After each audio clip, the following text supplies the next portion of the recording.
বন্ধুগণ নমস্কার।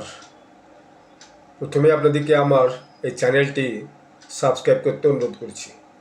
পাকিস্তানের প্রধানমন্ত্রী শাহবাজ শরীফ দলবল নিয়ে যাকে বলে পৃথিবী ভ্রমণে বেরিয়েছেন। কদিন আগে তো তিনি চীন, তারপর সৌদি আরব, তারপর কাতার, তারপর আবার কাতার, তারপর আবার সৌদি আরব। আর সৌদি আরবে তিনি এই সিকিউরিটি একটা এগ্রিমেন্ট করছেন। তাই তো সারা পাকিস্তান মিডিয়া একদম যাকে বলে নাচা শুরু করেছে। Pakistan media is now dancing and distributing sweets. তারা মিষ্টি বিলি করার মতো করছে। তো বিষয়টা হচ্ছে যে পাকিস্তানের অবস্থাটা এখন এরকম যে সেখানে আপনার বন্যা পীড়িত মানুষ, লক্ষ লক্ষ মানুষ, তাদেরকে সাহায্য করার কোনো লোক নেই। প্রায় 3 থেকে 4 লক্ষ মানুষ বন্যা পীড়িত, তাদের কাছে কোনো ত্রাণ নেই, কোনো রিহ্যাবিলিটেশন নেই। একদিকে গেল, আর একদিকে হচ্ছে এরপর তিনি সৌদি আরব থেকে পৌঁছে গেছেন ইংল্যান্ডে। তিনি হচ্ছে কি যে সেখানে ওভারসিজ পাকিস্তানিদের সঙ্গে একটা মিটিং করছেন। সেখান থেকে আবার শোনা যাচ্ছে তিনি নাকি ইউএনজিএ চলে যাবেন, ইউনাইটেড নেশনস জেনারেল অ্যাসেম্বলির যে মিটিং আছে সেখানে চলে যাবেন।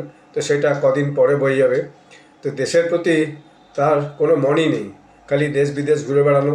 আর এখন তো সৌদি আরবের সঙ্গে চুক্তি করার পর তার যেমন একবারে কি বলবো যে ফুর্তির শেষ নেই, দেশের প্রতি কোনো নজরই নেই। এর বাইরে হলো কি দেখা গেল গত পরশু খাইবার পাখতুনখোয়াতে পাক এয়ারফোর্স সেখানে যে বম বর্ষণ করে 30 জন মানুষকে সেখানে মানে হত্যা করেছে। এবং তার মধ্যে ছোট ছোট শিশু আছে, 6 মাসের শিশু, 3 বছরের শিশু, 6 বছরের শিশু এবং মহিলারাও আছে যারা নিরীহ জনগণ। তারা নাকি বম তৈরি করছিল, তারা নাকি পাকিস্তানের বিরুদ্ধে যুদ্ধ ঘোষণা করতো, এরকম একটা অবস্থায় সেখানে যে বম বর্ষণ করেছে। অথবা ভয় দেখানোর জন্য এটাও করতে পারে। 30 জন মানুষ সেখানে মারা গেছে। তো এরপর কেপিকের থেকে যদি আবার ওই যে উগ্রপন্থীরা তারা যদি আবার পাকিস্তানের উপর কোনো হামলা করে, তখন তার দায়টা কে নেবে? এইভাবে যে নিরীহ মানুষের উপর যখন এইভাবে বম বর্ষণ করে হত্যা করা হয়, তখন তো সেখানকার যুবকদের মধ্যে একটা অন্যরকমের রোষ তৈরিই হবে।